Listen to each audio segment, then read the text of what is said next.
আমরা সেই বিএনপিকে খুঁজে পেতে চাই, যেই বিএনপি আওয়ামী লীগ হয়ে যাবে না, যেই বিএনপি দিল্লির আধিপত্যবাদ মেনে নেবে না।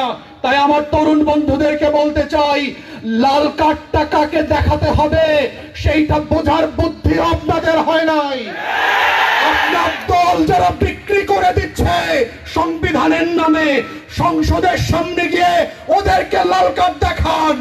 যদি আপনার বুদ্ধি থেকে থাকে আর বুদ্ধি প্রতিবন্ধী হলে বলেন, রাকসুর ফান্ডিং এ আপনাদের সবাইকে পাবনায় চিকিৎসার ব্যবস্থা করা হবে।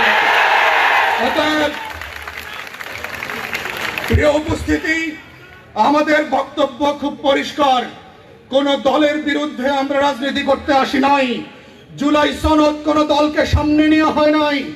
জুলাই সনদ হয়েছে বাংলাদেশের ইতিহাসকে সামনে রেখে।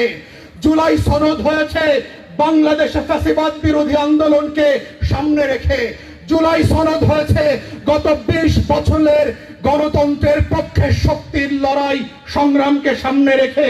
তাই আসুন, যেই প্ল্যাটফর্মে যেই ক্যানভাসে রাজনীতি করেন না কেন, আসেন সবাই মিলে বাংলাদেশের পক্ষে রাজনীতি করি, আজাদির পক্ষে রাজনীতি করি, ইনসাফের পক্ষে রাজনীতি করি, বাংলাদেশের জাতীয় স্বার্থের পক্ষে রাজনীতি করি, দিল্লির আধিপত্যবাদের বিরুদ্ধে রাজনীতি করব। যদি করতে ব্যর্থ হন তাহলে নতুন করে আবার ইনকিলাব, হাদির কণ্ঠে থেকে লাখো হাদিতে পরিণত হয়ে আবাবিলের মতো রাষ্ট্র চাকসু ডাকসুর মতো করে সারা বাংলাদেশ চলে যাবে। আপনাদেরকে সেদিন খুঁজে পাওয়া যাবে না।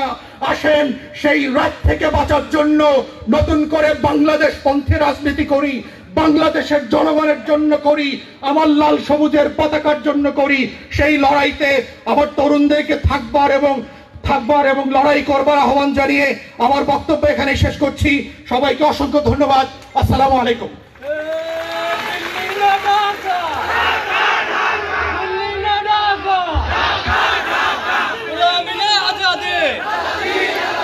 गुलामी ने आजादी